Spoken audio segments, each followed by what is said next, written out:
Hey, what's going on, guys? Fresh off the jet directly from Kotobukiya. Big thank you to them for sending this out. This is, of course, the newest Megami Device kit, the AUV Susanowo Souen. So it's the Souen version of the AUV Susanowo kit, which we took a look at not too long ago, but that one's been out for a little while. Now we have a new version of that has some really cool effect parts in there, obviously, as you guys can see from this very cool box art. And that's where we're going to start today for the review. Let's go ahead and dive right into it. All right, and just like with the original AUV Susanowo kit, this box is quite large and has the same box art on the front and back.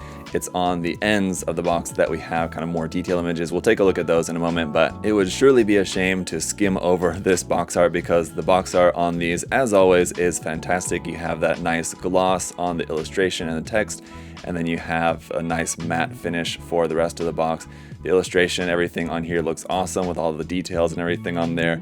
Looks great. And as usual, I want to make sure to check out the little information bit down here where it reads, the Susanowo Souen is an enhanced variation model of the flagship Megami Device Susanowo. An optical effect generator can now be installed and slash from the main weapon. Frostbite will cause enemies to freeze. Aerial mobility is greatly improved through the thrust creation by the effects emissions, allowing this model to thrive as a new generation Megami Device, succeeding the Asura series. So yeah, very cool. Here on the sides of the box, this is the 16.1. That's the first variation of number 16, which is the Susanowo. And here on the bottom of the box is where we can see the front and back images of the kit, how it looks when it's all painted and detailed up. Looks pretty insane. All the gold parts mixed with all of those blue effect parts look pretty crazy. Very ornamental design. There it is, completely unarmored, like that. And then we got some other images here showing some of the different features of it. So the sword is gonna come split apart, and you have all the effects and everything that you can do with the mask, and it's kind of like a full-on mode there. I forget what that's called, but we'll see here in just a second. But around here on the other side of the box, we've got to look at our face option parts here for this. So some very nice expressive faces as always. Some really cool water slide decals there, as you can see. And then here's how the kit is going to look completely unpainted. Still looks quite impressive indeed. Then a list price here for this, 10,900 Japanese yen for the list price. Let's go ahead and check out our contents. And right off the bat, you got those beautiful blue effect parts. We'll check out all the runners in just a moment. I'm just gonna check out the manual and decals first, if we can find that. They're gonna be down here on the bottom. Here are the water slide decals, and those red ones at the top are in a metallic red, which is pretty cool. It might be kind of hard to see. Hopefully you guys can see that there in the light.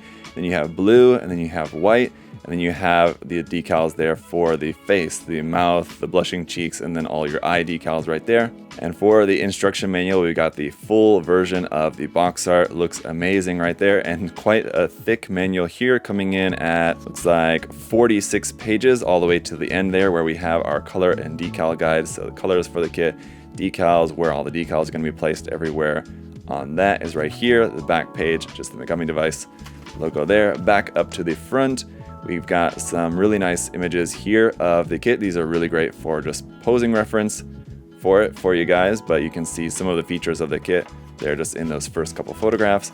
After that, we're getting into the parts list, where you can see there are going to be some leftover parts that we're not going to use for this, but there's going to be a lot of parts that we are going to use, as there's just a ton of parts with this kit. As we saw with the original, this one I believe should probably have even more stuff in it. So the rest of the manual is just going to be going through all the construction and how to use all the different parts and everything, and that's just kind of what's suggested. Obviously you can get more creative with how you want to use some of the option parts and everything, but let's go ahead and dive into the runners. So first up, there are those pre-printed faces, and we'll see those on the kit here in just a moment, but they look fantastic. As always, the pre-printing on those looks great, and a couple more parts here hiding up there.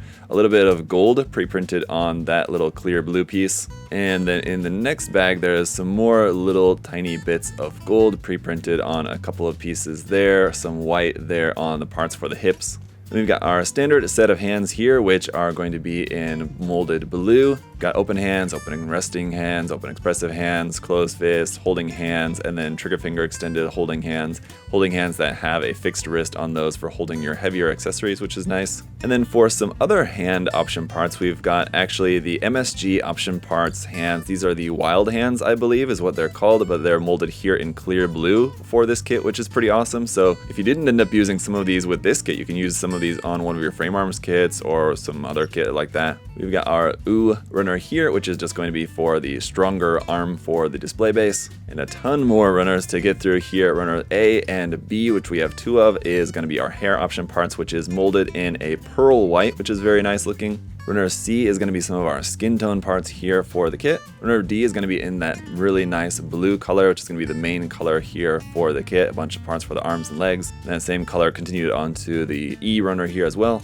And our first of 3 different F runners that we have for this is going to be the Megami Device base here, molded in a clear black. Our second F runner is going to be some of the armor parts here in white. We've got kind of 2 halves of that runner. And the third F runner is going to be some more of those nice blue armor pieces, where that's continued onto runner G here, and runner H as well, which we've got 2 of those. Then runner I is switching it up to a dark navy blue here, looks very nice. Runner J we've got 2 of, and it's back to some white parts there for the kit. Runner K then is back to that main blue. This is going to be parts like for the sword there basically. And then getting into some of our molded gold parts here, runner L for some of those very nice gold bits. A few more of those here on runner M. Runner N, changing it up briefly back to that dark navy blue color. We've got 2 of those.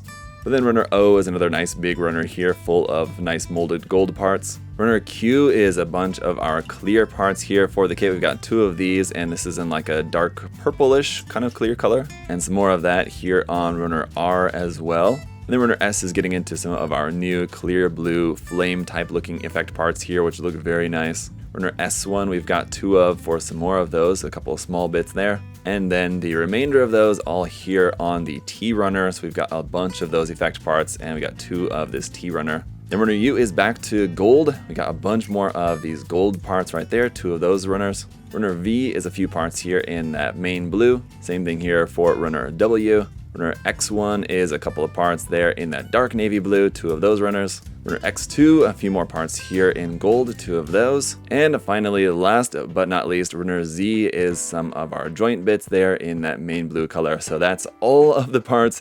Now let's see how the kit looks.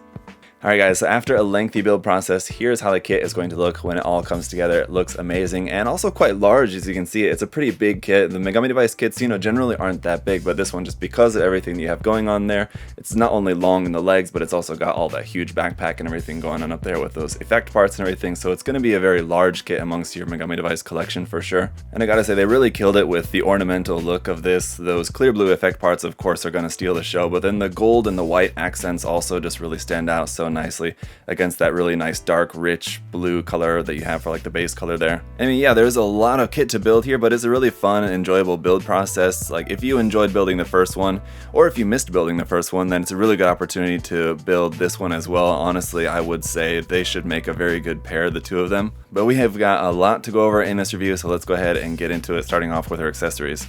And alright, so the main accessory is going to be this massive sword, which comes in at 22 centimeters in length from end to end on the effect parts there. Looks awesome. It's the same sword, except instead of just like the blade parts, it's got obviously just these different effect parts on there. But yeah, same sword that we saw with the previous version. So it's really cool that it's just a really big sword like this, but then it can also separate. Yeah, there we go. So it's basically 3 sections, the handle section, the middle section, and the end section. And these are able to slide on that so you can move parts to exactly kind of where you want them to be. But that turns it into kind of like a whip sword or whatever I guess it is. I don't know exactly what it's called, and during the live stream build of this I was just trying to think of it and just like failing to come up with any sort of way to describe this. So I don't know, what would you call this type of sword? I don't know, but anyway. You also have an alternative handle for this to be able to use this in. It's kind of like a gun mode, which we'll take a look at here in just a minute when we try out some posing with this. But again, it works the same way as with the original Susanowo kit. And we do also have the mask. Now, just like with the original kit, you've got this set of bangs where you can plug the mask onto here, and then this is how it goes on the face for the transformation. Just goes on there like that. But with this kit, we also have the option of plugging the mask onto the side of the wrist, just right onto here. When you have the kind of clear blue wild hands on the kit, you can have that mask on the side of the wrist there like that. I'm not really that big of a fan of it. I would just use this just as a mask for the face if that's what you want to use. But on that note there, for the hands, we've got the open hands that you saw there on the kit. You've also got a set of closed fists, and you have these for both the right and the left side. You've got an alternate type of open expressive hand, so basically you kind of have 2, one that kind of looks like this and the other one that looks like that, so 2 different types of open hands. And then you've also got a set of weapon holding hands that you can use with these as well. And of course, one other weapon too we should not forget is here on the back you have these kind of trident type blades, which are stored up here on the backpack when not in hand. You can also just store these basically anywhere, but if you look at the box art actually has them connected here onto the side of the legs, which I think does look pretty cool for a place to store those, because I mean there's so much going on the backpack already, you kind of don't really need more stuff connected onto the back. You might as well plug them onto the side of the leg down there. It does look pretty cool as well. Most of our other accessories are just going to be for the unarmored version. So this is the unarmored version of the head with the long bits of hair out the back there like that, and nothing on the top or the sides of the front obviously. You got the simple unarmored version of the arms and the legs, which are just very plain like that. And there's a couple of option parts for if you want to have it built up as just like the AUV frame. And what that is basically underneath all this stuff added onto there, you've got just for the arms and the legs, just like a very simple frame, very similar to like the architect frame for the frame arms kits in a way, and like the frame arms girls kits.